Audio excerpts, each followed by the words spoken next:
My cousin is so stupid, she ruined a $50,000 inheritance for our entire family over a text message. My Uncle Greg died last year. He never married, no kids, lived alone in this tiny apartment, and worked at the post office for 30 years. Nobody expected him to have any money. The guy wore the same 3 shirts and drove a beat-up Toyota from 2003. So when the lawyer called about the will, we were all confused. Turns out Uncle Greg had been investing his whole life. $50,000 split between me, my brother, my mom, and my 2 cousins. That's 10 grand each. Not life-changing money, but enough to actually matter. I was going to use mine to finally fix my car's transmission. My brother needed it for his kids' braces. Mom wanted to pay off her credit card. The lawyer said we just had to wait for probate to clear. Should take about 3 months. Easy. Don't cause problems, don't fight, and the money shows up. We all signed the papers at his office on a Tuesday afternoon. Everyone was being normal about it. Well, almost everyone. My cousin Brianna kept asking weird questions, like if she could get her share early, if she could take Uncle Greg's old watch instead of cash. The lawyer kept saying no, just wait for probate. She seemed annoyed, but whatever. 2 weeks later, my mom gets this call from the lawyer. He sounds stressed, asks if we knew that Brianna had been texting the estate executor. We had no idea what he was talking about. The executor was some professional guy the court appointed. None of us even had his number. Apparently, Brianna found him on Facebook, sent him like 40 messages asking about the money. When is it coming? Can she get it faster? Can she get extra because she was closest to Uncle Greg? Which was a complete lie, by the way. She saw him maybe twice a year at Christmas and Easter. The executor told the lawyer he felt harassed, but that wasn't even the bad part. The lawyer said Brianna sent one specific text that was causing a major problem. He wouldn't tell us what it said over the phone. Said we all needed to come to his office the next day. We showed up at 10 in the morning. Me, my brother, my mom, Brianna, and her dad. The lawyer had this look on his face like he wanted to jump out the window. He pulled up his laptop and turned it toward us. There was a screenshot of a text message from Brianna to the executor, sent at 1 in the morning 3 days ago. It said, "And I'm not making this up. I know you're holding out on us. My uncle had at least $200,000 and you're trying to steal it. I'm reporting you to the police and the Bar Association unless you give me my full share by Friday." The room went dead silent. The executor had forwarded it to the lawyer with a formal complaint. Said he'd been working estates for 15 years and had never been accused of theft. He was requesting to be removed from the case immediately. And because of the accusation, he was recommending the court do a full investigation into whether Uncle Greg's assets were being properly reported, which means everything stops. No money for anyone until they investigate. Could take 6 months, maybe a year. And if the investigation finds that Brianna made a false accusation in bad faith, the judge could decide we don't get anything at all as a penalty. My brother lost it. Started yelling at Brianna about how he needed that money for his kid. My mom just sat there staring at the table. Brianna's dad looked like he wanted to disappear. Brianna tried to defend herself, saying she was just trying to protect the family, that she read online that executors sometimes steal from estates. The lawyer cut her off, said the executor had documentation for every single dollar. There was no 200,000. Uncle Greg had exactly 51,000 and change, and now because of her text, there was a real chance none of us would see any of it. We left the office and my brother wouldn't even look at Brianna. That night I couldn't sleep. I kept replaying the scene in the lawyer's office, the way Brianna's face had looked when the screenshot appeared on the screen. That flash of panic in her eyes before she tried to cover it up with excuses. I'd known Brianna my whole life. We grew up together. Birthday parties and holiday dinners and summer barbecues. She'd been annoying sometimes, sure. Complained about stuff constantly. Always seemed to think she deserved more than she got. But I never thought she was capable of something like this. The lawyer had given us copies of the complaint the executor filed. I sat at my kitchen table at 2 in the morning, reading it over and over. Every word made me angrier. The executor's name was Theodore Brennan. According to his statement, he'd been processing estates for 15 years without a single complaint. He specialized in cases where there was no family executor appointed, handling everything from inventory to distribution. He described receiving Brianna's first Facebook message as unexpected, but not unusual. Sometimes family members reached out with questions. He'd politely directed her to the lawyer handling the case, but she kept messaging. 37 messages over 12 days. Some were just questions about timing. Others got increasingly aggressive, demanding to know why the process was taking so long, accusing him of hiding information. Then came the final text, the one sent at 1 in the morning, the one that accused him of stealing $200,000 that didn't exist. Theodore Brennan wrote that in 30 years of working in his field, he had never been threatened with police action or accusations of theft. He felt unsafe continuing to work on the case. He was requesting immediate removal and recommending a full court investigation. Because of Brianna, because she couldn't wait 3 months for $10,000. My phone buzzed. A text from Nolan. "You still up?" "Yeah. Can't sleep." "Same. Mom keeps calling me. She's freaking out. About the money. About everything. She doesn't understand how Brianna could do this. Keeps saying there must be some explanation. There isn't. She just did it. 3 dots appeared, then disappeared, then appeared again. Do you think we'll get anything? Eventually? I don't know. The lawyer made it sound like if Brianna's accusation is considered bad faith, the judge could penalize all of us. That's not fair. None of this is fair. Nolan didn't respond. I put my phone down and stared at the ceiling until the sun came up. The next week was a blur. Mom called me every day asking if I'd heard anything. Nolan texted updates about his daughter's braces, which now might have to wait indefinitely. Uncle Harold sent a group message apologizing for Brianna and saying he'd talk to her. I didn't respond to any of them. I was too angry to talk. Every time I thought about it, my blood pressure spiked. $10,000. That's what I was supposed to get. Enough to fix my transmission, which was making a grinding noise every time I shifted into second. Enough to not have to choose between car repairs and groceries anymore. And now it was all hanging in limbo because my cousin couldn't control herself. On Thursday, I got a call from the lawyer's office. "Mr. Patterson? This is Diana from Weaver and Associates." "Yeah?" "Mr. Weaver wanted me to let you know the court has scheduled a preliminary hearing for next Friday. All beneficiaries are required to attend. Even Brianna?" "Yes, even Ms. Harrison. The judge wants to speak with everyone before deciding how to proceed." "What happens at the hearing?" "I'm not authorized to give legal advice, but Mr. Weaver said you should prepare to answer questions about your relationship with Ms. Harrison and whether you had any knowledge of her communications with the executor. I didn't know anything until you told us." "That's good. Just tell the judge exactly that." I hung up feeling worse than before. Now I had to show up at court and explain that my cousin had gone rogue while the rest of us were just waiting patiently like normal people. The weekend before the hearing was when the envelope arrived. I found it in my mailbox Saturday morning. No return address, just my name and address, typed on a plain white label. Inside were 3 pages of printed text messages. The first thing I noticed was the date, April 17th. Uncle Greg didn't die until July 3rd. These messages were from before he was even sick. I started reading. The first few were innocuous. Brianna talking to someone named Marcus about money problems, how she was behind on her credit cards, how daycare costs were killing her, how she felt like life had dealt her a bad hand. Marcus was sympathetic, said he understood what it was like to struggle, said sometimes the system wasn't fair and you had to find creative solutions. By the 3rd page, the tone had shifted. Marcus, your uncle's estate could be worth a lot more than you think. Old people who live frugally often have hidden assets. You just need someone who knows how to find them. Brianna, how would I find out? Marcus, first step is making the executor uncomfortable. They're usually lazy. If you push back hard enough, they'll either make mistakes or quit. Either way, you can exploit the situation. Brianna, that sounds risky. Marcus, everything worth doing is risky, but I can guide you through it. I've helped other families in similar situations. The messages continued. Marcus walking Brianna through steps. How to find the executor's contact information. What kinds of questions to ask. How to gradually escalate from polite inquiries to accusations. The final message made my stomach drop. Brianna, what if my family finds out? Marcus, they won't. And even if they do, what are they going to do? By then you'll have what you deserve. If they don't cooperate, we'll make sure none of them see a penny. I read that last line 5 times.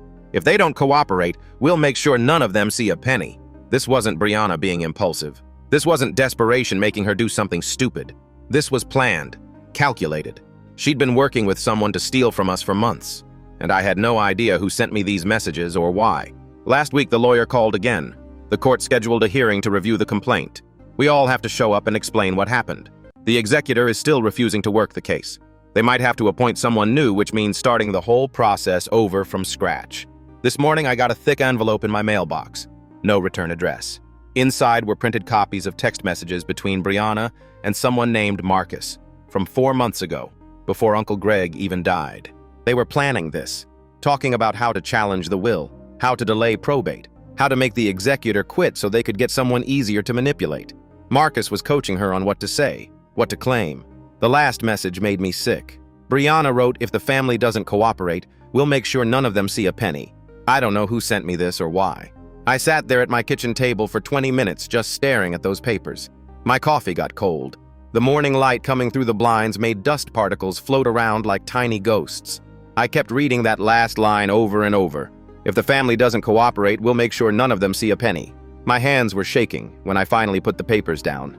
Not from anger, exactly. More like that feeling when you realize someone you trusted has been lying to you for months, maybe years. The ground shifts under your feet and you don't know what's real anymore.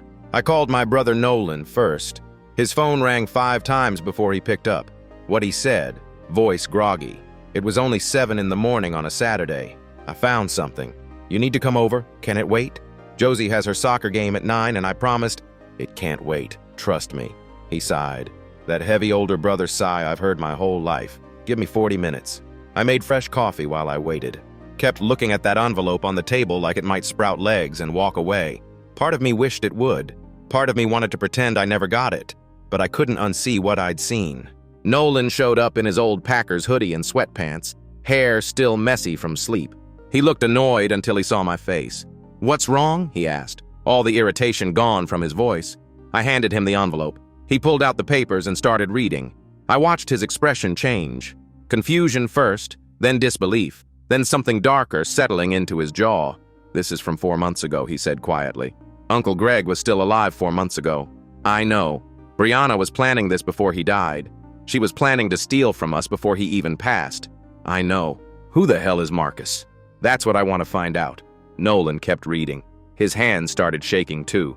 When he got to the last page, he set everything down very carefully, like he was afraid he might tear it to pieces if he wasn't gentle. "Have you told Mom?" he asked. "Not yet. Wanted you to see it first. This changes everything. This isn't just Brianna being stupid anymore. This is premeditated fraud. This is criminal." I nodded. The same thoughts had been racing through my head since I opened that envelope. "We need to call the lawyer," Nolan said. "Today. Right now. It's Saturday. Then we call on Monday first thing. And we need to figure out who sent this to you and why." I'd been thinking about that too. Someone wanted me to know the truth. Someone close enough to the situation to have access to Brianna's text messages. There was only one person I could think of who might have that kind of access. "You think it was her dad?" I asked. Nolan frowned. "Uncle Harold? Why would he throw his own daughter under the bus? Maybe he didn't know what she was doing. Maybe he just found out and wanted to warn us. That would mean going against his own kid. Harold's never stood up to Brianna a day in his life. He wasn't wrong. Uncle Harold had always been what my mom called soft. His wife, Aunt Patricia, had died when Brianna was 12, and after that, Harold basically let Brianna do whatever she wanted. He spoiled her, gave her money when she asked, bailed her out of trouble more times than I could count. The idea of him suddenly growing a spine seemed unlikely. But someone sent this. Someone who knew. We sat there for another hour, going through every message, every detail. The texts painted a clear picture. Marcus wasn't just some random guy. He knew things about probate law, about estate procedures, about how to exploit loopholes. He was coaching Brianna step by step. One message stood out. Marcus had written, "Your uncle's assets are probably worth more than what's in the official inventory. If you pressure the executor enough, he'll either make mistakes you can exploit or quit entirely. Either way, you benefit." Another message from Brianna. "My family is so clueless. My cousin Trent thinks he's getting $10,000 for his stupid car. He has no idea what's really going on." Reading my own name in her messages made my stomach turn. When Nolan left to take his daughter to soccer, I called our mom. She answered on the first ring, which meant she'd been waiting by the phone. Mom had been anxious ever since all this started. "Something happened," I said. "Is it about the inheritance? Did the lawyer call?" "No. I got something in the mail. You should come see it." Mom lived about 20 minutes away in the house where Nolan and I grew up. Same green shutters, same cracked driveway, same rose bush by the front porch that Dad planted before he died. She pulled up in her old Honda Civic, the one with the dent in the rear bumper from when she backed into a mailbox 2 years ago. She looked tired. She'd been looking tired a lot lately. Losing her brother hit her hard even though they weren't particularly close. Family was family. I showed her the envelope, watched her read it, watched her face go through the same stages mine and Nolan's had. When she finished, she didn't say anything for a long time. She just set the papers down and put her hand over her mouth. Her eyes were wet. "Patricia would be so ashamed," she finally said. Her voice was barely a whisper. "Aunt Patricia, Brianna's mom, the one person who might have been able to keep Brianna in check." This girl. Mom shook her head. This girl I watched grow up. I held her at her mother's funeral. I made her birthday cakes every year until she was 18. And this is what she's doing? I didn't have an answer for that. We need to find out who Marcus is, Mom said, her voice suddenly stronger. And we need to show this to the lawyer. Nolan said the same thing. Good. We're all on the same page then. Mom looked at me with something I rarely saw in her eyes. Determination.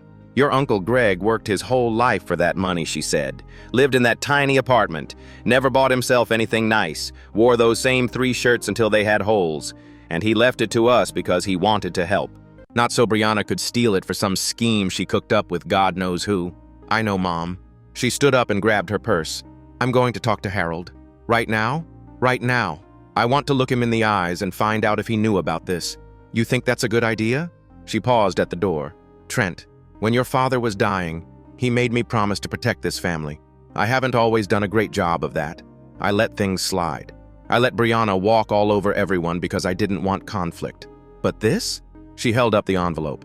This ends now. She left before I could argue. I sat there in my empty kitchen wondering if I should have gone with her. But Mom was right. She needed to do this herself. She needed answers. An hour later, she called me back. Harold didn't know, she said. Her voice was shaky. He showed me his phone. The messages aren't there anymore. Brianna must have deleted them remotely somehow. But Harold had an old backup file from when his phone crashed last month. The messages were still in there. What did he say? He started crying, Trent. He kept saying he didn't raise her like this, that Patricia would be ashamed. He had no idea what his own daughter was doing. Do you believe him? Yes. You should have seen his face. That wasn't an act. He's devastated. So what now? He wants to come to my house. Talk to all of us together. Figure out what to do. Without Brianna? Without Brianna. I'll be there in 20 minutes. When I arrived, Nolan was already there. Uncle Harold sat on the couch looking like a man who'd just watched his whole world collapse. His eyes were red. His hands were shaking. He looked up when I walked in. Trent, I didn't know. I swear to God I didn't know what she was doing. I believed him. You could see it in his eyes. The confusion, the hurt, the shame of realizing his daughter had become someone he didn't recognize. She told me she was just asking questions, Harold said quietly. She told me the executor was being difficult and she was trying to speed things up. I had no idea she was threatening him. I had no idea about Marcus. How did you find the messages, I asked. She asked me to fix her phone last week. The screen was cracked. When I was backing up her data, I saw the folder with the texts. I didn't mean to snoop, but when I saw the name Marcus, I got curious. She'd mentioned him before, said he was helping her with financial advice. Harold's voice cracked. I raised her alone after Patricia died. I thought I was doing the right thing, giving her everything she wanted, making up for her not having a mother. But I just made her into this. Someone who would steal from her own family. Mom put a hand on his shoulder. This isn't your fault, Harold. Of course it's my fault. I never taught her consequences. I never said no. And now look what's happening. The room went quiet. Nolan's daughter Josie looked up from her homework in the other room, sensing the tension. Deborah took her outside. We need to decide what to do, Nolan said. We have evidence now, real evidence. We can take this to the lawyer on Monday. And then what I asked. Brianna goes to jail? Maybe. At minimum, she gets cut out of the inheritance. The court would probably award her share to the rest of us. That's not the point, Mom said quietly. Money isn't why I'm upset. She looked around the room. Greg left us that inheritance because he wanted to help. He wanted us to be okay. And Brianna turned it into a weapon. She was willing to destroy all of us just to get more. She's my daughter, Harold said. I know what she did was wrong, but she's still my daughter. Nobody knew what to say to that. The weight of it hung in the air. A father torn between love for his child and the knowledge that she'd done something unforgivable. We'll figure it out, Mom finally said. Together. That's what families do. Even when it's hard. Especially when it's hard. I see you got my package. You're welcome. Marcus isn't who you think he is. Check Brianna's Facebook friends list. The answer is hiding in plain sight. My heart started racing. I grabbed my laptop and opened Facebook. Brianna's profile was public because of course it was. She posted everything about her life like the whole world needed to know what she had for breakfast. I scrolled through her friends list. Almost 1,000 people. This was going to take forever. Another text from the unknown number. Look for someone who works in finance. Someone she's only been friends with for about 6 months. I narrowed my search. Clicked on profiles. Most were people I recognized. High school friends. Co-workers from the salon where Brianna did nails. Random people she'd probably never actually met in person. Then I found him. Marcus Whitfield. Profile picture of a guy in a suit, early 30s, slicked back hair, the kind of smile that car salesmen have. His bio said he was a financial consultant at a company called Premier Estate Solutions. I clicked on his page. Mostly private, but I could see a few public posts. Inspirational quotes about success. Photos of him at networking events. And one post from 4 months ago that made my blood run cold. Big things coming. Helping a new client navigate a complex family situation. Sometimes the best opportunities are the ones nobody sees coming. Posted the same week Uncle Greg went into the hospital for the last time. I screenshot everything. Sent it to Nolan and my mom. My phone rang. Nolan, I'm looking at this guy's LinkedIn, he said. Trent, this isn't just some random financial guy. He was investigated 2 years ago for helping clients hide assets during estate proceedings. The case got dismissed, but there was a whole news article about it. Jesus Christ. Brianna didn't stumble into this. She found a professional scammer and hired him, but why? She was already getting $10,000. Why risk everything? I heard Nolan typing on his computer. I'm looking at Brianna's Facebook now. Hold on. He went quiet for a minute. Then, Trent. Check her posts from 6 months ago. I scrolled back, found what he was talking about. A post about how hard life was being a single mom, how she could barely afford daycare, how she was drowning in credit card debt. The comments were full of sympathy and heart emojis. Then another post a few weeks later, talking about how someone told her she deserved better, how she was going to stop being a doormat and take what was rightfully hers. She was desperate, I said, desperate enough to hire a crook. And now she's dragging all of us down with her. Mom texted the group chat. Just left Harold's house. He didn't know. He showed me his phone. Brianna must have deleted the messages from his account, but he found backup files she didn't know about. He's devastated. He's coming to my house. We need to talk as a family, without Brianna. I drove to Mom's place. Nolan was already there with his wife Deborah and their daughter Josie, who was doing homework at the kitchen table. Uncle Harold sat on the couch looking like a man who'd just watched his whole world collapse. He looked up when I walked in. Trent, I didn't know. I swear to God I didn't know what she was doing. I believed him. You could see it in his eyes. The confusion, the hurt, the shame of realizing his daughter had become someone he didn't recognize. She told me she was just asking questions, Harold said.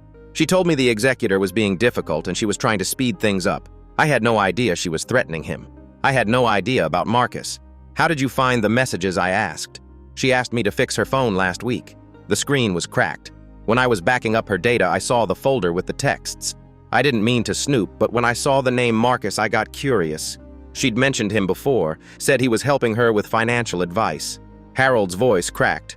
I raised her alone after Patricia died. I thought I was doing the right thing, giving her everything she wanted, making up for her not having a mother. But I just made her into this, someone who would steal from her own family. Mom put a hand on his shoulder. This isn't your fault, Harold. Of course it's my fault. I never taught her consequences. I never said no. And now look what's happening. The room went quiet. Josie looked up from her homework, sensing the tension. Deborah took her into the other room. We need to decide what to do, Nolan said. We have evidence now, real evidence. We can take this to the lawyer on Monday. And then what I asked. Brianna goes to jail? Maybe. At minimum, she gets cut out of the inheritance. The court would probably award her share to the rest of us. That's not the point, Mom said quietly. Money isn't why I'm upset. She looked around the room. Greg left us that inheritance because he wanted to help. He wanted us to be okay. And Brianna turned it into a weapon. She was willing to destroy all of us just to get more. She's my daughter, Harold said. I know what she did was wrong, but she's still my daughter. Nobody knew what to say to that. My phone buzzed again. The unknown number. You found him. Good. But you're still missing a piece. Check Marcus's business partners. There's a familiar name in there. I showed the text to everyone. Nolan opened his laptop and started searching. It took about 10 minutes. Then he said, "Holy shit," just loud enough for everyone to hear. What is it, Mom asked. Premier Estate Solutions, the company Marcus works for. He pulled up a corporate filing. The managing partner is someone named Pauline Whitfield. I'm guessing that's his wife or mother. So what? Nolan turned the laptop so we could all see. Pauline Whitfield's professional profile. Previous employers listed. Third one down. Jenner and Associates Law Office. That was Uncle Greg's lawyer's firm.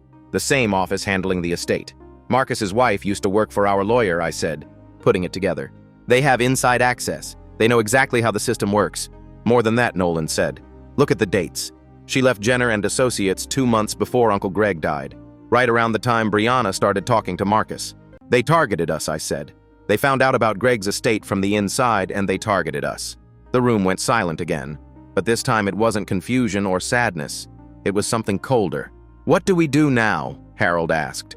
"We take all of this," Nolan said to the lawyer first thing Monday morning, "and then we let him decide whether to involve the police." I looked at the messages on my phone. Whoever had been sending me this information was still out there, still watching, still helping. I typed a response. "Who are you?" 3 dots appeared. Then, "Someone who's seen what Marcus does to families. Someone who wants to see him stopped. Just focus on your case. I'll make sure you have everything you need."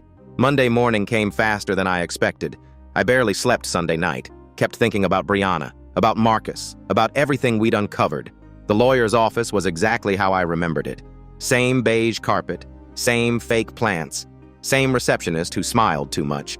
But this time, we came with ammunition. We showed him everything. The text messages, the Facebook research, the connection to Pauline Whitfield. His face went through about 6 different expressions while he read. When he finished, he took off his glasses and pinched the bridge of his nose. "This is significant," he said carefully. "Very significant." "What does that mean for the case?" my mom asked. "It means we have grounds for a fraud investigation. Not just against your cousin, but potentially against Marcus Whitfield and his company.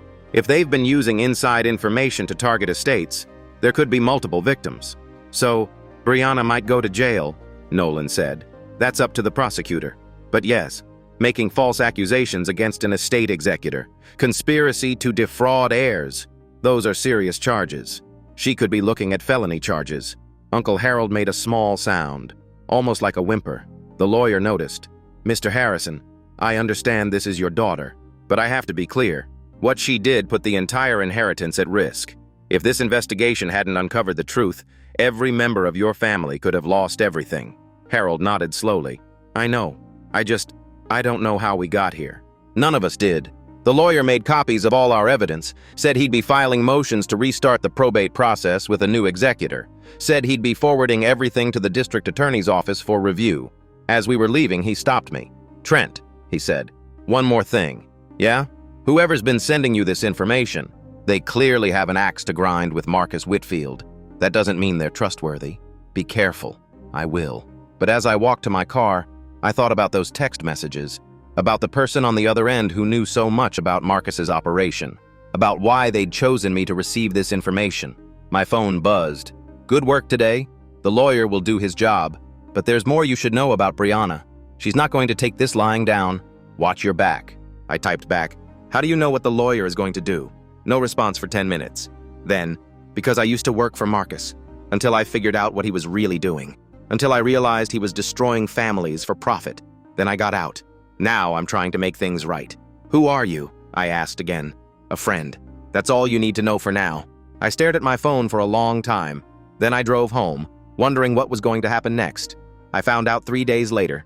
The doorbell rang at 7 in the morning. I was still in my boxers, holding a cup of coffee, half awake. When I opened the door, Brianna was standing there. She didn't look like the Brianna I grew up with. Her hair was tangled, mascara smeared under her eyes. She was wearing the same clothes she'd had on at the lawyer's office the week before. "You ruined everything," she said. Her voice was hoarse, like she'd been screaming or crying for hours. "Brianna, you need to leave. You told them. You went to the lawyer with all that bullshit, and now everything's ruined. The bullshit came from your own phone, your own messages. You did this to yourself." She pushed past me into the house. I should have stopped her, but I was too shocked. "You don't understand," she said, pacing around my living room. "Marcus said this would work. He said the family would never find out. He said once the executor quit, we could get someone who would cooperate, someone who would let you steal from us." "I wasn't stealing." She spun around to face me. "I was just trying to get what's fair. You don't know what it's like, Trent.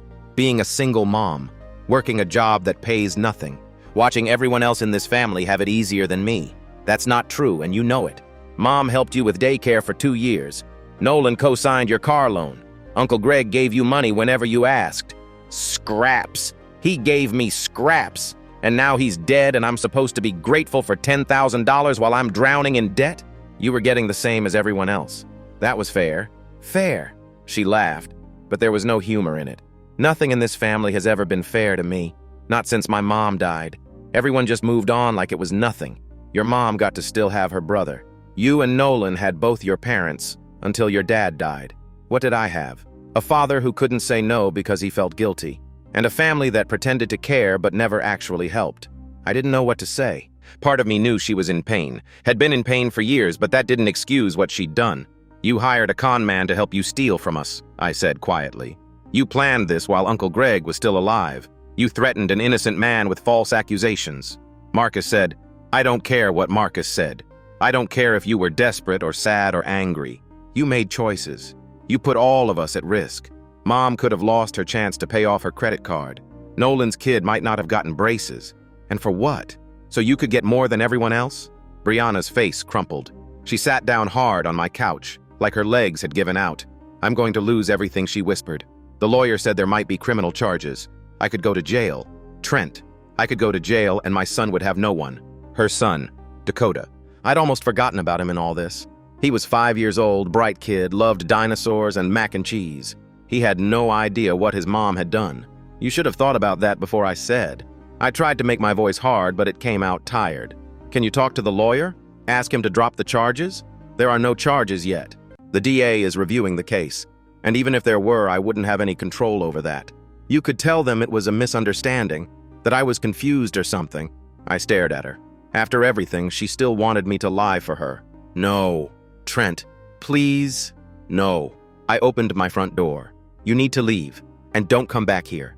If you want to talk, do it through a lawyer. She stood up slowly, walked toward the door, stopped right in front of me. You're going to regret this, she said. Her voice was different now, colder. I'm not going down alone, Trent. If I'm going to lose everything, so is everyone else. Is that a threat? It's a promise. She walked out. I watched her get into her car and drive away. Then I locked my door and called Nolan. She just showed up here, I said. She's threatening us now. What kind of threat? She said if she goes down, we all go down. Whatever that means. Nolan was quiet for a moment. We need to document this. Write down everything she said while it's fresh. Take screenshots of any texts she sends. If she's making threats, that's more evidence for the DA. You think it'll come to that? I think Brianna is desperate and scared. And desperate, scared people do stupid things. We need to protect ourselves. After I hung up, I sat down and wrote out everything that had happened. Every word she'd said, every expression on her face. I felt sick doing it, like I was building a case against someone I used to love. But I thought about Dakota, about what would happen to him if his mom went to prison, about how none of this was his fault. Life doesn't always give you good choices. Sometimes you just have to pick the least terrible one. That night, my phone buzzed. She went to see Marcus after she left your place. He's getting nervous. The DA is asking questions about his company. He might try to run. I typed back, what should I do? Nothing yet. Just be ready. Things are going to move fast now. They did. 2 days later, Marcus Whitfield was arrested at the airport. He was trying to board a flight to Mexico with 2 suitcases and a laptop full of evidence. The feds had been watching him for months. Turns out Brianna wasn't his only victim. The news said he'd helped at least 7 families lose their inheritances over the past 5 years. Some of them never even knew what happened.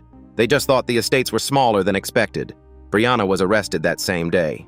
Uncle Harold called me crying, asking what he should do. I told him to get her a lawyer.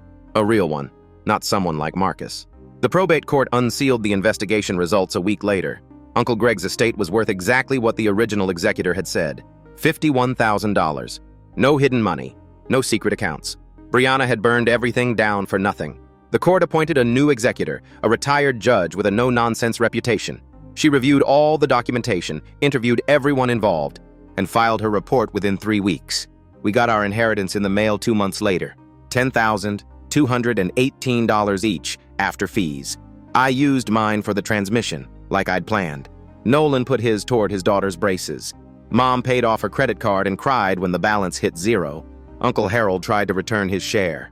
Said he didn't deserve it after what Brianna had done. Mom refused to take it back. Greg wanted you to have it, she told him. What your daughter did isn't your fault. Take the money. Help Dakota when he needs it. Harold's face crumpled, but he nodded. Brianna pled guilty to 3 charges: making false statements, harassment, and conspiracy to commit fraud. The DA recommended 18 months in county jail plus probation. The judge agreed. Uncle Harold took custody of Dakota. He moved the kid into his house, set up a little bedroom with dinosaur sheets, and started taking him to school every day. Sometimes I'd see them at the grocery store, Dakota chattering about kindergarten while Harold pushed the cart. It wasn't the ending any of us wanted, but it was the ending we got. 3 months after Brianna went to jail, my phone buzzed one last time. Case closed. Marcus is looking at federal charges. He'll be in prison for years. Brianna made bad choices, but she was also manipulated. Remember that when you're angry? Take care of yourself, Trent. Take care of your family. I typed back, "Will I ever know who you are?" No response for almost an hour. Then, maybe someday, when this is all really over. For now, just know there are good people trying to fix the broken systems. You helped more than you know. I never heard from them again. But sometimes late at night I wonder, who was on the other end of those messages? What was their story? What did Marcus do to them that made them so determined to take him down? I don't have answers. Maybe I never will. What I do know is this. My Uncle Greg spent his whole life being quiet and careful. He saved money when he could have spent it. He invested when he could have splurged. He planned for a future he wouldn't live to see. And in the end, his gift did exactly what he wanted it to do. It helped us, even if it almost destroyed us first. The transmission in my car runs smooth now. Nolan's daughter smiles wide with her new braces. Mom sleeps better at night without that credit card debt hanging over her head. Life goes on, messy and complicated, but forward. That's all any of us can really ask for. Update 1, 3 months later. So a lot of people have been asking for an update on what happened after Brianna went to jail. I promised I'd share when things settled down. Well, things have definitely not settled down. If anything, they got way more complicated. Let me back up. Brianna was supposed to serve 18 months at the county detention center, about 40 minutes from where we all live. The first few weeks, Uncle Harold drove out there every visiting day with Dakota. He wanted the kid to still see his mom, even if she was behind bars. Those visits were rough. Dakota would come home confused, asking why Mommy had to stay in the building with the fences. Uncle Harold would try to explain in ways a 5-year-old could understand. Mommy made some bad choices and needs a timeout. That kind of thing. But here's where it gets complicated. About 6 weeks into Brianna's sentence, the DA's office called my mom. They wanted to talk about Marcus Whitfield. Specifically, they wanted to know if any of us would be willing to testify at his federal trial. See, Marcus wasn't just facing fraud charges anymore. When the feds searched his office, they found evidence of money laundering, wire fraud, and tax evasion. He was looking at 20 years minimum, but his lawyers were good, and they were arguing that Marcus was just a financial consultant who gave bad advice, that he never actually committed any crimes himself. The prosecution needed witnesses, people who could prove that Marcus actively coached clients to harass executors, make false accusations, and obstruct legal proceedings. They needed Brianna. The problem was, Brianna wasn't talking. She'd lawyered up with a public defender who told her to keep her mouth shut. From her perspective, cooperating with the feds would just add more charges to her own case. So the DA came to us, specifically to me. I met with an assistant district attorney named Natalie Soren at a coffee shop downtown. She was young, maybe early 30s, with the kind of intensity that made you think she hadn't slept in weeks. "We've been building this case against Marcus for over a year," she said, stirring her latte. "Your cousin's situation was actually the break we needed. Her messages with Marcus are some of the clearest evidence we have of his methods. So what do you need from me? We need you to testify about what you found. The envelope, the Facebook research, everything. We need you to connect the dots for the jury." I thought about it. Going to federal court, sitting on a witness stand, telling strangers about my family's dirty laundry. Will this affect Brianna's case? It might. Natalie leaned forward. "Here's the thing, Trent. If Brianna agrees to cooperate, we can recommend a reduced sentence. Maybe even early release. But she has to give us everything she knows about Marcus. How he recruited her, what he promised her, how the operation worked. And if she doesn't, then she serves her full sentence and Marcus's lawyers use her silence to claim she was the mastermind. That she was manipulating him. That's ridiculous. I know. But juries are unpredictable. Without Brianna's testimony, this case gets a lot harder. I told Natalie I needed to think about it. She gave me her card and said the offer would be on the table for 2 weeks. That night, I drove out to the detention center. I hadn't visited Brianna since she went in. Told myself I was still too angry, that I didn't have anything to say. But now I did. The visiting room was exactly what you'd expect. Plastic chairs bolted to the floor. Vending machines with stale chips. That weird industrial smell of cleaning products barely covering something worse. Brianna came out in her orange jumpsuit. She looked thinner than before. Her hair was pulled back tight. No makeup. Dark circles under her eyes. She sat down across from me and didn't say anything for almost a minute. "I didn't expect you," she finally said. "Neither did I. Did my dad send you?" "No. The DA did." Her expression changed. Something flickered in her eyes. Fear, maybe. Or hope. Hard to tell. I told her about the offer. About Marcus's trial. About how testifying could cut her sentence in half. She listened without interrupting. When I finished, she looked down at her hands on the table. "Do you know what it's like in here?" she asked quietly. "I don't. It's boring. That's the worst part. Nothing to do all day but think about everything I screwed up. About Dakota, about Dad, about you and Nolan and Aunt Linda. Mom's been asking about you." "I know. She writes me letters." She shook her head. "I don't deserve those letters." I didn't argue with her. "Marcus told me it would be easy," Brianna said. "That the system was rigged against regular people. That executors always skim money off the top. That I was just taking what was rightfully mine. And you believed him. I wanted to believe him. There's a difference." She met my eyes. I knew something was wrong. Deep down I knew, but I was so desperate, Trent. The credit card bills, the daycare costs, trying to give Dakota even a fraction of what other kids have. Marcus made it sound like the answer to everything. Instead, it took everything away. "Yeah," she almost smiled, but it was the saddest smile I'd ever seen. Funny how that works. We sat in silence for a while. The guard kept glancing over like he was worried we might start fighting. "I'll testify," Brianna finally said. "Tell the DA I'll do it." "Are you sure?" "No, but it's the right thing. And I haven't done the right thing in a long time." I told Natalie the next day. She was thrilled. Said they'd start preparing Brianna for the grand jury immediately. The trial was scheduled for 3 months later. In the meantime, life went on. Nolan's daughter got her braces. She complained about them constantly, which Nolan said was a good sign because it meant she was feeling normal. Mom started volunteering at the food bank near her church, something she'd wanted to do for years but never had the energy. Uncle Harold brought Dakota to our Sunday dinners. The kid was adapting better than anyone expected. He asked about his mom sometimes, but mostly he was focused on kid stuff. Legos, superhero movies, the stray cat that hung around Harold's backyard.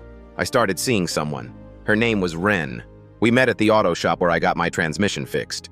She worked the front desk and we started talking because the repair took forever and I needed someone to complain to. One thing led to another. Wren didn't know about the inheritance drama at first.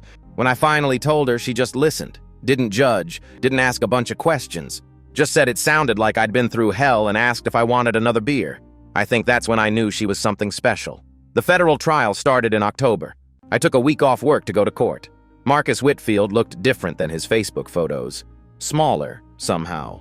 He sat at the defense table in a suit that probably cost more than my car, but his eyes kept darting around the room like a cornered animal. The prosecution went first. They laid out everything. The shell companies, the fake consulting fees, the pattern of targeting vulnerable families during probate proceedings. When it was my turn to testify, I told them about the envelope, about finding Marcus's Facebook profile, about putting the pieces together with my family. The defense attorney tried to poke holes in my story, asked how I could be sure the messages were real, asked if I had any personal grudge against his client. I told him the truth, that I'd never met Marcus before this, that I had no reason to lie, that all I wanted was for my family to get what Uncle Greg left us. Then Brianna testified. She came in wearing civilian clothes they'd given her for court. She looked nervous but determined. The prosecutor walked her through everything. How she'd found Marcus online, how he'd promised to help her get more than her share, how he'd coached her on exactly what to say to the executor. When she read her text messages out loud, her voice cracked. "I know you're holding out on us. I'm reporting you to the police unless you give me my full share by Friday." You could hear people shifting uncomfortably in the gallery. The defense tried to paint Brianna as the real criminal, as someone who'd manipulated an innocent financial consultant into helping her scheme. But Brianna held her ground. "I was wrong," she said, looking directly at the jury. "I made terrible choices, but Marcus knew exactly what he was doing. He targeted me because I was desperate. He told me what I wanted to hear, and when things started falling apart, he was going to leave me holding the bag. Did he tell you that? Not in words, but I found his notes. He kept files on every client, notes about their weaknesses, about how to exploit them. The prosecution entered the files into evidence. Marcus's handwritten notes about Brianna read, "Single mother, significant debt, estranged from family, high emotional reactivity, easy to direct." The jury deliberated for 4 hours. Guilty on all counts. Marcus Whitfield was sentenced to 23 years in federal prison. His company was shut down. His assets were seized to compensate victims. After the verdict, Brianna's lawyer filed for early release. Given her cooperation, the judge agreed to let her out after 9 months instead of 18. She got out in February. I picked her up from the detention center because Harold had a doctor's appointment and nobody else was available. She walked out with a paper bag of her belongings and the same clothes she'd been arrested in. "Thanks for coming," she said, getting into my car. "You're welcome." We drove in silence for a while. The winter sun was low and bright, making everything look washed out. "I'm sorry," Brianna said eventually, "for what I put everyone through, for the things I said at your house that day. I know I'm going to make it right. I don't know how yet, but I'm going to fix what I broke. Just be a good mom. That's what matters now." She nodded, blinking back tears. I dropped her off at Harold's house. Dakota came running out the front door and threw himself into her arms. She held him like she was never going to let go. Uncle Harold stood on the porch, watching. His eyes were wet, too. I drove home and didn't think about any of it for the rest of the day. Sometimes that's the healthiest thing you can do. Update 2. 6 months after Brianna's release. Here's the thing about family drama. You think it ends when the court cases finish, when the guilty person serves their time, when everyone says sorry and promises to do better. But it doesn't end. It just evolves. 6 months after Brianna got out of jail, we had to have another family meeting, and this one was almost worse than all the others. It started with a phone call from my mom. "Trent, we need to talk. It's about Brianna. What did she do now?" "Nothing. That's the problem. She's not doing anything." I drove over to Mom's house. Nolan was already there with Deborah. Uncle Harold sat in his usual spot on the couch, looking exhausted. "She won't leave her room," Mom said. "She's been living with Harold for 6 months, and she barely comes out. Won't look for a job, won't help around the house, just sits in there with Dakota and watches TV all day. She's probably depressed," Deborah said. "Prison changes people. Depression is one thing, but Dakota is starting to act out. His teacher called Harold last week because he bit another kid at school. That got my attention. Dakota had always been a sweet kid, a little shy maybe, but never aggressive. It's not just the biting," Harold said quietly. "He's having nightmares, wetting the bed again. He asks me when Mommy is going to be happy again. What does Brianna say about it?" Harold shrugged helplessly. "She says she's fine, that she just needs more time, but it's been half a year. At some point, time isn't the answer anymore." We sat with that for a while. The truth was, none of us really knew what to do. Brianna had burned a lot of bridges, but she was still family. And more importantly, Dakota needed his mom to get better. "I'll talk to her," I said finally. "You sure?" Mom asked. "She wasn't exactly friendly to you last time. That was before prison. Maybe she's different now. Or maybe she's worse," Nolan muttered. I ignored him and drove over to Harold's house the next morning. Brianna answered the door in sweatpants and a hoodie that looked like it hadn't been washed in a week. Her hair was greasy. Her eyes had that flat, empty look that meant she wasn't really seeing me. "Trent, what are you doing here?" "Checking on you." "I'm fine." "No, you're not." She didn't argue, just stepped back and let me in. The house was a mess. Dishes piled in the sink, toys scattered across the floor, a faint smell of something rotting coming from somewhere I didn't want to investigate. Dakota was in the living room watching cartoons. He looked up when I came in, then went back to the TV without saying anything. "Come on," I said to Brianna. "We're going for a drive. I don't want to—" It wasn't a request. Something in my voice must have gotten through because she grabbed her jacket and followed me outside. I drove us to a park about 20 minutes away. It was a nice day, cold but sunny, and I figured we could both use some fresh air. We sat on a bench overlooking a pond.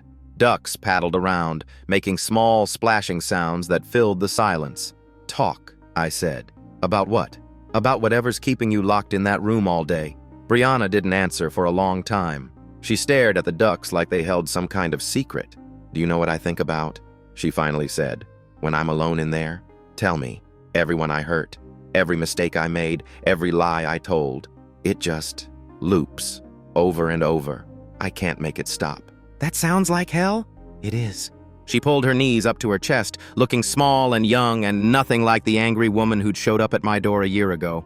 I keep thinking maybe if I just stay still, stay quiet, I won't hurt anyone else. But I'm hurting Dakota anyway, aren't I? He's struggling. I know, I see it, but every time I try to do something about it, I freeze. Like there's this wall between what I should do and what I can actually make myself do. Have you thought about therapy? Can't afford it. And who would hire me now? I'm a convicted felon. Can't even pass a background check for minimum wage jobs. There are sliding scale clinics, programs for people in your situation." She shook her head. "I've looked. The waiting lists are months long. And even if I got in, what would I say? Hi, I tried to steal from my own family because a con man told me I deserved more? That's exactly what you'd say. Then you'd work through it with a professional instead of sitting in a dark room letting it eat you alive." Brianna was quiet again. The ducks kept paddling. "I don't know how to be different," she said. "I spent so long being angry and jealous and convinced everyone else had it easier than me. I don't know who I am if I'm not that person. Then figure it out. Because that person almost destroyed your family. That person is still hurting your son. You can't be her anymore. What if there's nothing else? There's always something else, but you have to be willing to find it." She looked at me. Actually looked, not through me like she'd been doing for months. "Why do you even care? After everything I did? Because you're my cousin. Because Uncle Greg would want someone to care. Because Dakota deserves a mom who's present." Those were all true. But there was something else, too. And because whoever sent me those messages, they said you were manipulated. That Marcus targeted you because you were vulnerable. I'm still angry about what you did, Brianna. But I can also see that you were drowning and someone threw you an anchor made of concrete instead of a lifeline. She started crying. Not the dramatic sobs she used to fake when she wanted sympathy. Just quiet tears running down her face. "I don't know how to fix this," she whispered. "One thing at a time. Today, we're going to clean your dad's house. Tomorrow, I'm going to help you fill out applications for some programs I found. And next week, you're going to call every single sliding scale clinic in the county until someone gives you an appointment. Why would you do all that? Because family is supposed to help each other. And because I refuse to let Marcus Whitfield win by destroying you completely." We sat there until Brianna stopped crying. Then we went back to Harold's house and started cleaning. It took the rest of the day. Brianna moved slowly at first, like every action required enormous effort. But by the time we got the kitchen clean, something had shifted in her posture. A tiny bit of energy returning. Dakota helped us take out the trash. He kept glancing at his mom like he wasn't sure if she was really there. After dinner, I called Wren and told her what was happening. "You're a good person," she said. "Most people would have walked away by now. Most people don't have an Uncle Greg whispering in their ear from beyond the grave." She laughed. "I like that. A ghostly moral conscience. Something like that." The next few months were slow going. Brianna got into a therapy program after a 6-week wait. She started taking medication for depression and anxiety. She got a job at a warehouse that didn't run background checks, loading boxes for $12 an hour. It wasn't glamorous, but it was forward motion. Dakota stopped biting other kids.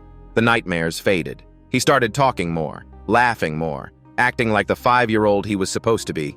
Uncle Harold looked 10 years younger. The weight of carrying everyone else's problems had been crushing him.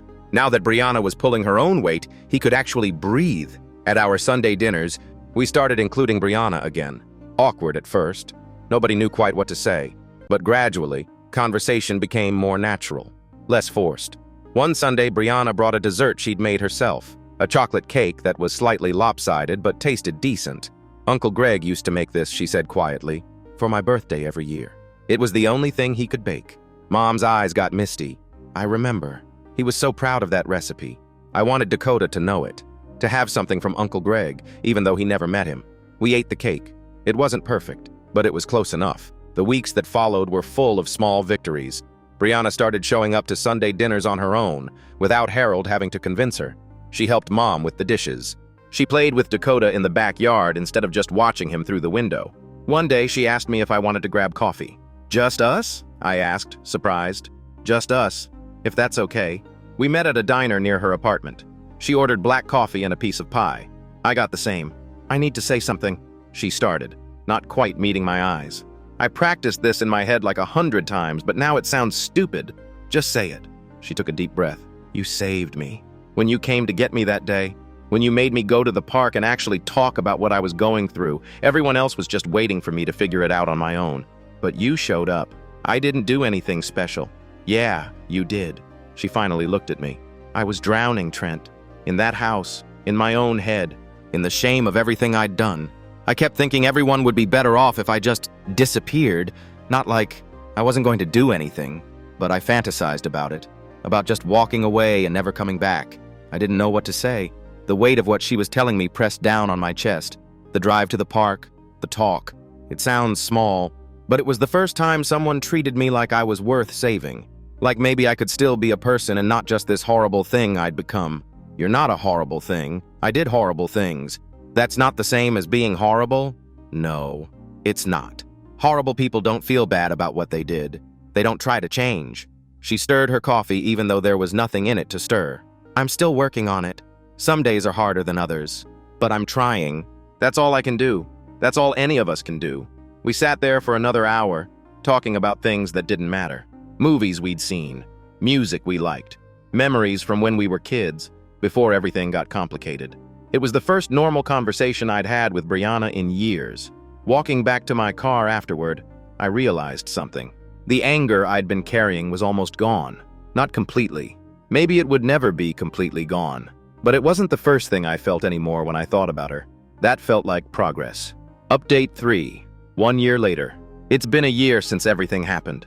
A year since that envelope showed up in my mailbox. A year since our family almost fell apart over $50,000 and a con man named Marcus. I've been thinking about whether to write this final update. Part of me wanted to let it go. Move on. Focus on the future instead of the past. But people keep asking. And honestly, I think closure matters. Not just for me, but for anyone who followed this story and wondered how it ended. So here it is. The ending. Or as close to one as real life ever gives you. Brianna is doing better. Not perfect, but better. She's been sober for 8 months. Something I didn't mention before because it wasn't my story to tell. But she gave me permission now, so there it is. She'd been drinking heavily before the arrest, using alcohol to numb the anxiety and shame.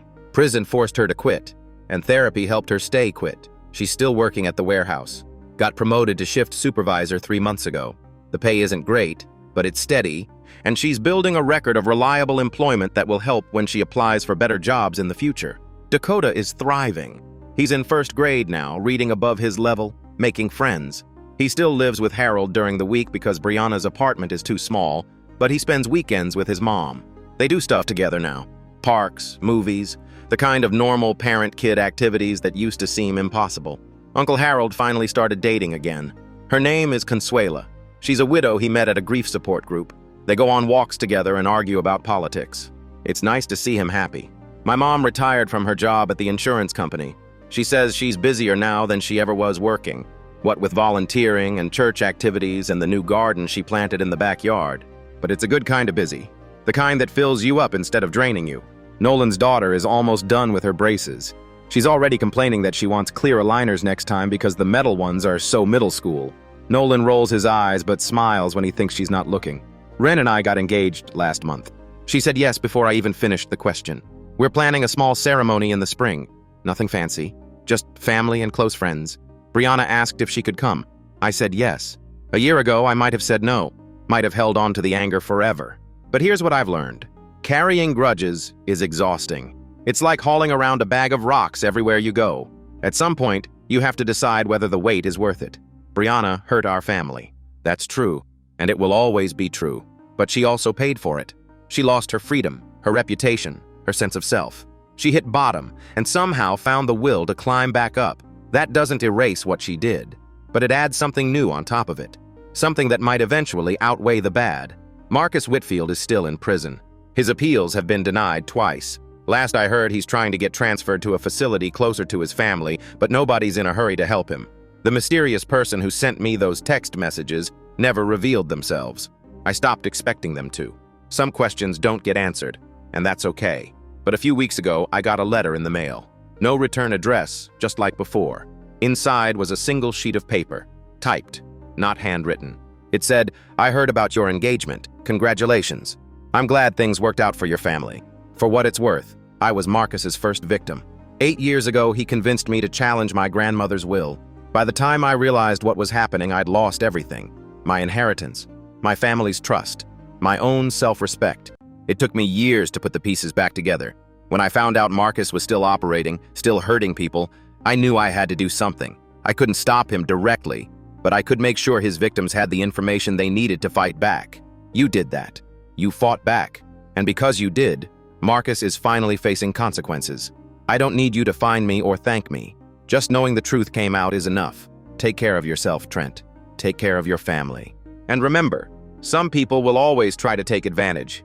But that doesn't mean there aren't good people out there trying to help. The letter wasn't signed, but it didn't need to be. I showed it to Ren that night. She read it twice, then looked at me. "That's kind of beautiful," she said, in a sad way. "Yeah, I guess it is." We put the letter in a drawer with the rest of the documents from the case. Maybe someday I'll go through all of it again. Remember everything that happened, how close we came to losing it all. But not today. Today, I'm focused on the future. The transmission in my car still runs great. The kitchen table Mom bought with her inheritance money is where we eat Sunday dinners. Nolan's daughter's smile is straight and bright. Uncle Greg never got to see any of this. He never knew how much his gift would be fought over, or how it would eventually bring us closer together. But I like to think he'd be happy with how things turned out.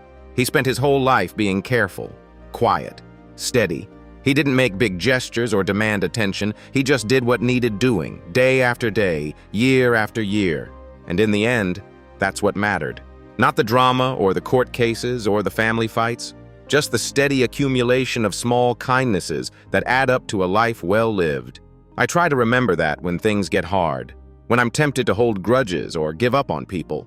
Uncle Greg believed in doing the right thing, even when it was difficult, even when nobody was watching. That's his real inheritance, not the $50,000. The understanding that we're all connected, that our choices affect each other.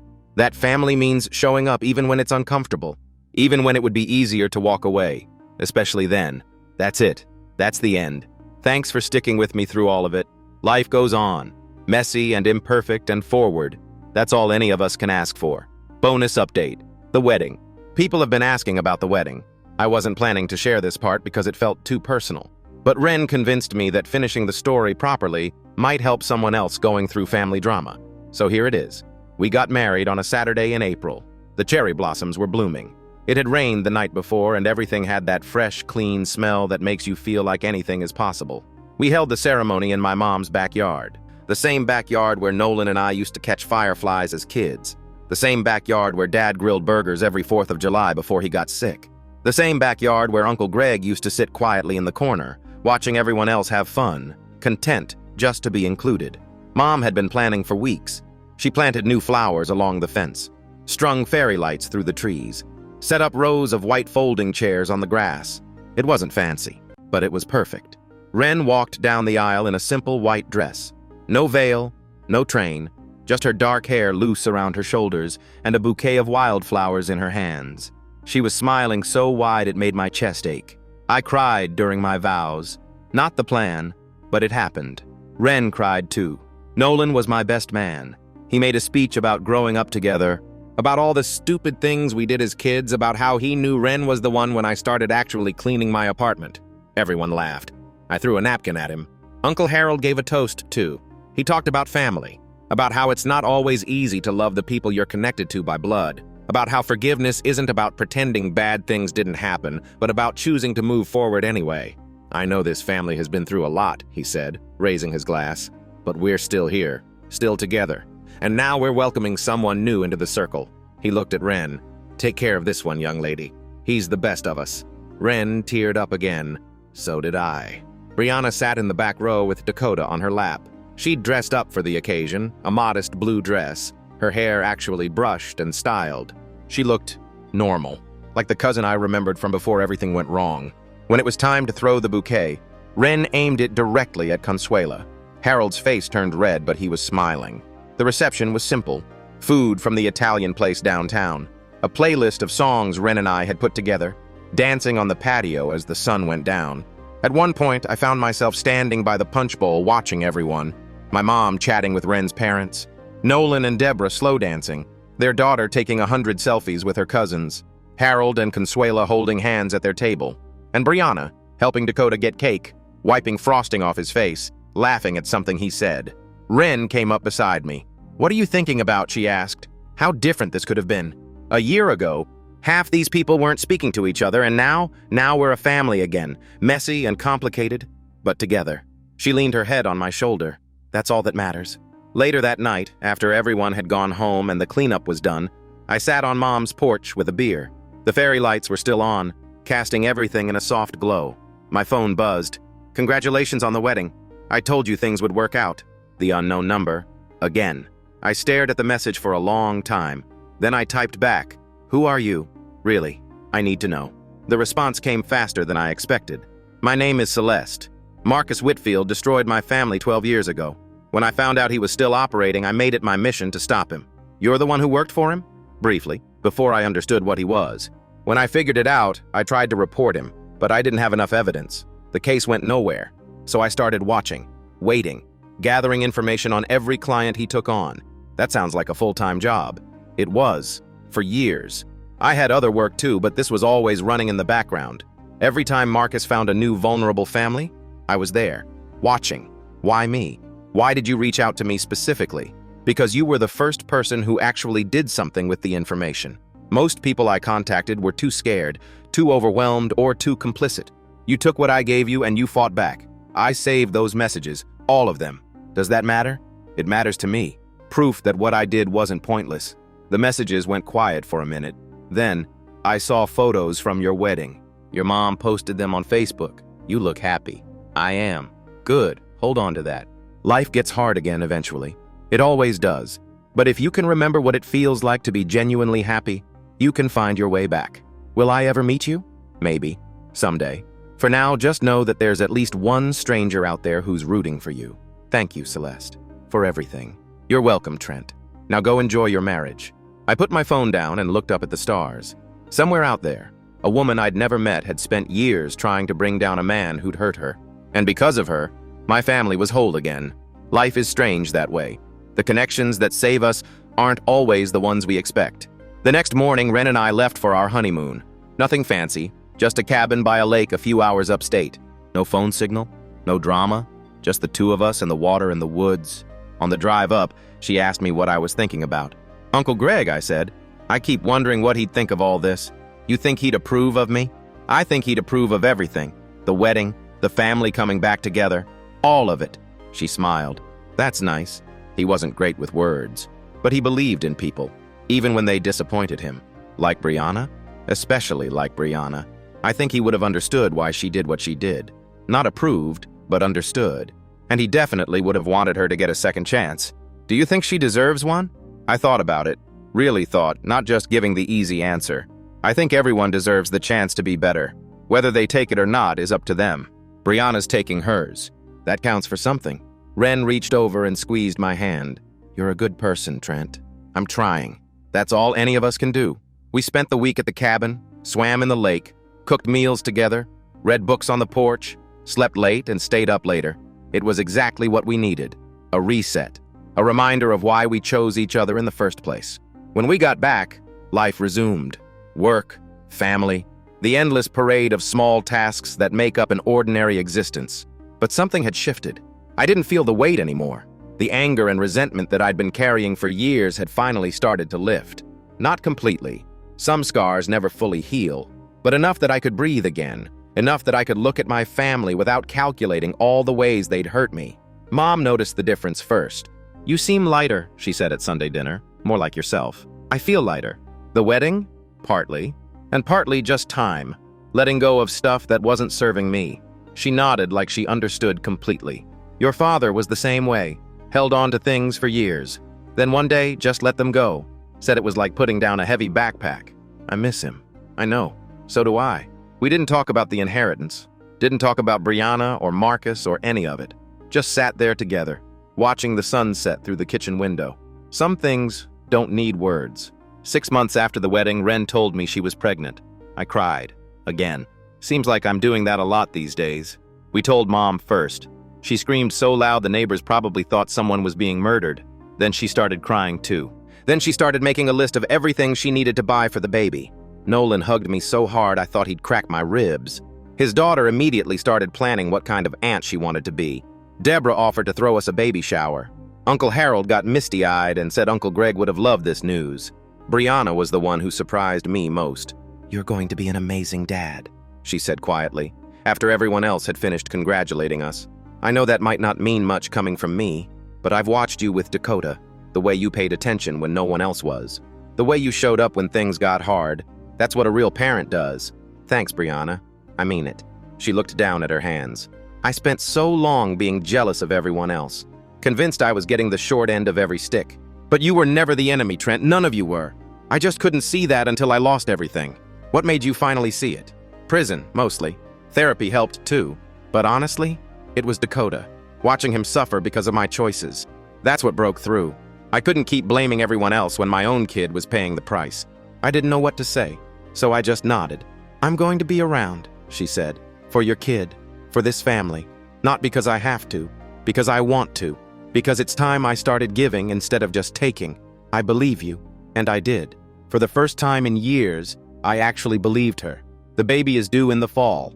We don't know if it's a boy or a girl yet. Ren wants it to be a surprise. I'm convinced it's a girl because of some old wives' tale about cravings, but I'm probably wrong. We've been setting up the nursery in the spare room, painting the walls a soft yellow, putting together furniture that came in way too many pieces, arguing about names. Normal stuff. The kind of normal I never thought I'd have. Sometimes I still think about Marcus Whitfield sitting in his prison cell, about all the families he destroyed, about the years Celeste spent tracking him, gathering evidence, waiting for someone to finally take action. I wonder if he thinks about us, if he knows how his schemes unraveled, if he feels any regret. Probably not. Men like Marcus don't regret getting caught. They regret making mistakes that led to getting caught, but it doesn't matter anymore. He's where he belongs, and we're where we belong. Home, together, moving forward. Uncle Greg's $50,000 sits in various accounts now. Some went to fixing my car, some to Mom's credit card, some to Josie's braces. The rest is quietly earning interest, waiting for future needs. It's not life-changing money. Never was. But it changed our lives anyway. Not because of the dollars, but because of what we learned about ourselves trying to protect them. Family is complicated. People hurt each other. Trust gets broken. Forgiveness isn't automatic or easy. But if you keep showing up, keep trying, keep choosing connection over isolation, eventually things can get better. Not perfect, just better. That's enough. That has to be enough. Because perfect isn't real. Perfect is what con men like Marcus sell to desperate people. Perfect is the lie Brianna believed when she thought she deserved more than everyone else. Real life is messy, full of mistakes and misunderstandings and moments you wish you could take back. But it's also full of Sunday dinners and wedding dances and babies on the way, full of unexpected kindness from strangers and hard-earned forgiveness from family, full of second chances. I'm grateful for mine, every day. And I try to remember that the next time someone disappoints me, the next time I'm tempted to write someone off forever. People can change, not always, not easily, but sometimes. Sometimes, that's enough to save a family. Final thoughts. I started writing this story to process what happened, to make sense of the chaos, to figure out who was right and who was wrong and where I fit into all of it. But the more I wrote, the more I realized there weren't any easy answers. Brianna was wrong to do what she did. That's clear. She made choices that hurt people, including herself and her son. She let desperation and greed and a smooth-talking con man convince her to destroy everything. But she was also a victim, targeted because she was vulnerable, manipulated by someone who made a living exploiting people exactly like her. Does that excuse what she did? No, but it explains it. And understanding why someone does something wrong is the first step toward preventing it from happening again. Marcus Whitfield was the real villain, the one who spotted weakness and exploited it, the one who coached Brianna on exactly what to say and do, the one who would have walked away with everything if Celeste hadn't been watching. He's in prison now. Good. He belongs there.